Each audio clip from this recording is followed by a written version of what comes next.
Building on the cryptic clues we unearthed, you move deeper into this digital archaeology. It's like stepping back in time, tracing the raw, unfiltered origins of the software that somehow underpinned a deal worth billions. You can almost hear the hum of ancient machinery booting up, smell the faint musk of yellowed paper manuals, and imagine the rhythmic click-clack of early keyboards echoing in deserted offices. Tracing this digital DNA reveals a frantic, passionate effort. Names surface from forgotten login prompts, developers long gone, immortalized only in comment lines. Whispers of all-night sessions, fueled by cheap coffee and huge dreams, permeate the code structure, a tapestry woven from ambition and desperation. This era's key brand core element, strangely enough, is a monumental failure. A rejected prototype operating system codenamed Atlas. Clunky, unstable, a Frankenstein's monster of code, Atlas represents the immense struggle before refinement, the sheer difficulty of the task. Archived memos capture the tension, heated disagreements over direction. The emotional shift here is palpable. You recognize the intense human effort and sacrifice involved, a stark contrast to the polished public image. Look closely at the early debug logs, a relentless pulse in the darkness, that persistent, flickering green cursor, a silent witness to the relentless pressure and potential burnout. Brand historians still debate whether abandoning Atlas was a stroke of genius or a near-fatal hesitation. Building on what came before, the focus dramatically shifts. Suddenly, it's about bringing this complex technology to market, preparing for a deal that could redefine everything. You find yourself digging through a literal archive of failure, stacks of discarded marketing materials, revealing the incredibly turbulent history of the brand's early public identity. You handle the cheap paper stock of early flyers, feel the static on old video reels, showing awkward, almost nervous presentations. The color palettes are often jarring, like someone just discovered PowerPoint's default gradients in 1998 and went wild. Here lies a treasure trove of failed slogans, unsettling early logos that look like something out of a forgotten horror game, and ad concepts that were deemed either too strange or perhaps too honest about the underlying tech. The core element here is a critical, massive attempt at a mass-market campaign, a colossal misstep that nearly derailed the entire venture. It was a painful public failure, revealing a profound identity crisis right at the corporate core. Analysts continue to question the reasoning behind such a radical departure from their niche strengths.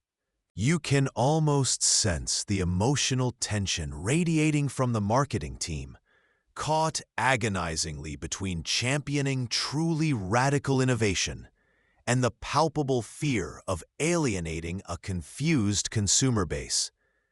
Look closely at those old internal presentation slides, and you'll notice a flickering cursor that just stays there in the background.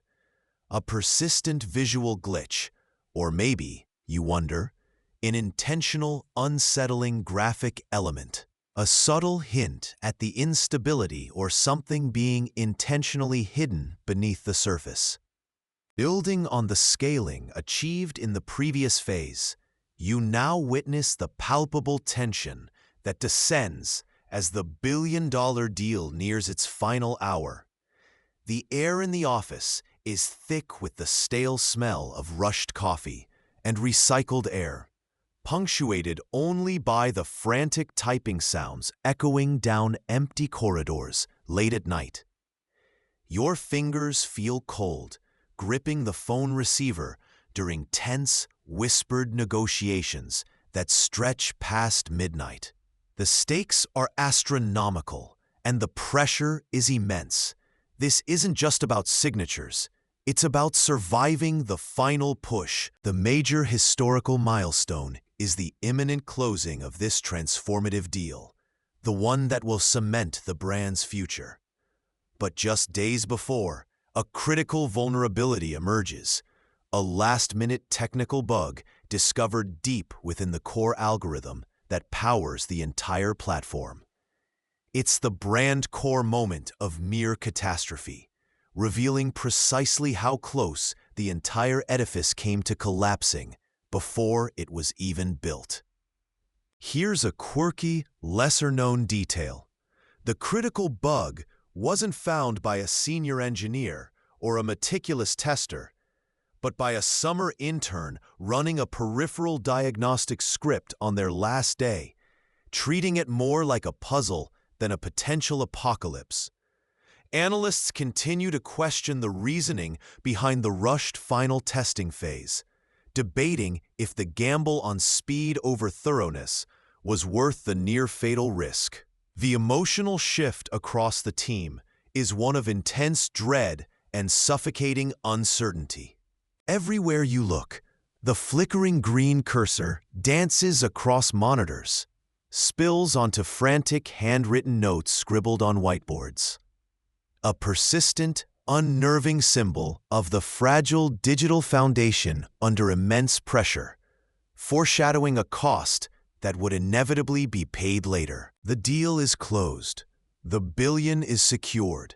You stand in the sleek, newly renovated corporate headquarters, the quiet hum of successful systems a constant, almost unnerving backdrop. Gone are the late-night coding sessions fueled by cheap coffee, replaced by catered lunches and sterile meeting rooms. The tension of the chase is over, replaced by a profound, quiet melancholy. But the echoes linger, delving into the dusty archives, forgotten corners of the company's history. You uncover the cost of this victory. Bound legal documents feel heavy in your hands, detailing acquisitions and payouts, but silent on certain crucial contributions. There was a core team, instrumental in developing the foundational technology, working tirelessly in obscurity. Their code, symbolized by that flickering green cursor, was the bedrock. Yet, in the official narrative, their names are minimized, their pivotal work systematically erased. A calculated act of corporate betrayal to consolidate power and credit among the new leadership. Analysts continue to question the reasoning behind this strategic whitewashing, debating whether the short-term gain in narrative control was worth the long-term cost to internal trust and the brand's authentic origin story. The cursor, once front and center, is now a tiny green speck in system logs, a ghost in the machine, whispering of the past that the glossy success tries and fails to completely silence. Welcome to today's Brand Origin Deep Dive. You've heard of the product, but do you know how an overlooked technical glitch and a handshake deal in a forgotten diner reshaped its global image forever? It's a story layered with ambition, compromise, and the ghosts of decisions made when the stakes were highest. If you find value in this kind of storytelling, consider liking the video and subscribing. It helps more than you know. Tell us where you're watching from, or share your first memory of interacting with this brand in the comments below. Let's dive in and discover how it all began. Building on that initial spark of an idea, the brand took its first hesitant steps not in a sleek Silicon Valley office, but in a repurposed garage filled with the hum of cooling fans and the smell of solder. This was the crucible where early prototypes sputtered to life. The major historical milestone here wasn't a grand product launch, but the securing of a crucial early investment round. Barely enough to keep the lights on for another 6 months. It came from an unlikely source, a venture capitalist more interested in manufacturing ball bearings, but who saw a flicker of potential in the co-founder's frantic demo. A quirky, lesser-known detail from this time involves the brand's earliest logo draft, a bizarre, abstract design featuring a bewildered owl, which was wisely scrapped just days before needing to file paperwork, replaced by something far more utilitarian. Brand historians still debate whether the near adoption of the bewildered owl would have fundamentally altered the brand's perceived identity from the outset. This phase was less about polish and more about raw survival, a desperate race against dwindling funds and mounting skepticism.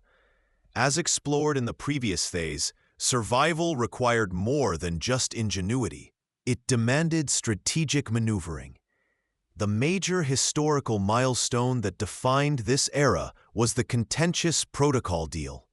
This wasn't a simple partnership.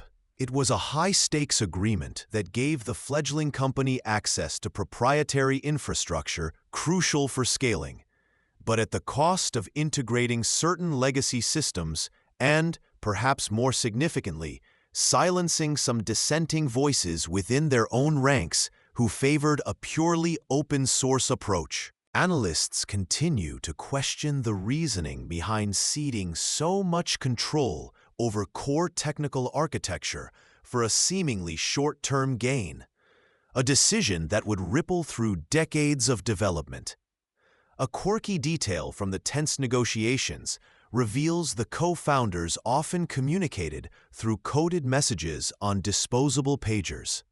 Paranoid about competitors or even their own team getting wind of the sensitive terms being discussed over lukewarm coffee in late-night sessions. This deal wasn't just business. It was a Faustian bargain that traded a piece of their technical soul for a faster path to market domination. Building on what came before, the brand experienced explosive growth, fueled by the protocol deal. But this success brought its own set of challenges, culminating in a major historical milestone known internally as the Great Instability Event. This wasn't a market crash or a competitor's attack, but a catastrophic system failure caused by the very legacy systems they had been forced to integrate, leading to widespread service disruption and a significant loss of user trust. It was a stark reminder of the hidden costs of those early compromises. A quirky, lesser-known detail surrounding this crisis is that the emergency patch fixing the core issue was written by a junior intern in a single caffeine-fueled 48-hour sprint, working from a makeshift desk in a server closet. This intern, who saved the day, left the company quietly a few months later and was never publicly acknowledged, a footnote in the official corporate history. Strategic consultants continue to question the reasoning behind the leadership's public messaging during this time, widely criticized as tone-deaf and overly technical, further eroding confidence. The event served as a painful turning point, forcing a reassessment of their technical foundation and their relationship with their users. Following the Great Instability Event, the brand entered a period of intense evolution, striving to rebuild trust and modernize its image. The major historical milestone of this phase was the launch of their completely rebuilt platform, internally codenamed Phoenix, which promised a cleaner, faster, and more reliable experience, finally shedding some of the technical debt incurred by the protocol deal.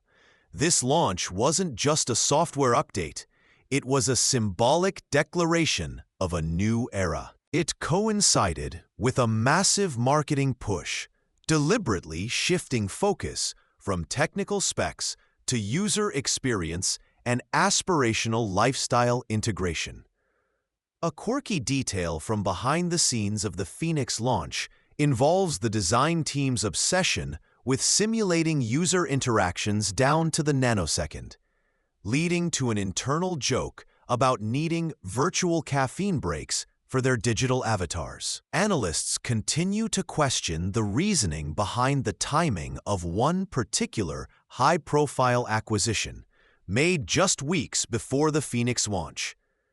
A move that seemed strategically unrelated, but drained considerable resources and became a persistent distraction. This evolution marked the brand's transformation from a tech utility into a cultural presence. This final section reflects on the enduring legacy of the brand born from that era and that deal. You see the modern, polished facade, sleek and ubiquitous, but you are now aware of the layers beneath, the echoes of a garage startup, a controversial deal, and a near-fatal crash. The narrative connects the early struggles and hidden histories to the brand's current identity and its vast cultural footprint. It's a brand synonymous with its category, woven into the fabric of daily life, yet knowing its origins adds a melancholic weight. The symbolic flickering green cursor motif, once a literal command line prompt, is examined in its contemporary context. Maybe it's subliminally echoed in the subtle green accents in their apps, or the way their logo slightly pulses on certain screens. Or perhaps it represents the persistent, unresolved questions about the human element in technology, the unseen decisions, the forgotten players. The brand core element feels different now. It's a reflection on how the original, raw ambition and the compromises made have shaped its long-term trajectory and public perception, leaving a trace of something complex, maybe even compromised. Brand historians still debate whether the rapid scaling necessitated by the protocol deal ultimately hindered long-term ethical development. The emotional state you're left with is contemplative, perhaps tinged with sadness for the purity lost or lingering suspicion about the true cost of its dominance. The story concludes not with definitive answers, but with a sense of ambiguity, leaving you to ponder what truly lies beneath the surface of one of the world's most powerful brands, and whether the ghosts of the past still influence its future in ways we can't fully grasp. And as we slow down, reflecting on this journey from a humble beginning to a global giant, the key takeaway isn't just about technological innovation or market strategy. It's about the human story behind the corporate veneer. The long-term brand legacy is a tapestry woven with threads of brilliance and expediency, success and failure, public triumph and private struggle. The cultural symbolism it carries today is complex, representing connection, efficiency, but also the unseen forces shaping our digital lives. The lessons learned are perhaps less about building products and more about the weight of decisions, the echoes of history, and the persistent tension between aspiration and reality. And maybe, just maybe, the soul of a brand is never in its product, but in the people, stories, and stumbles that shape it.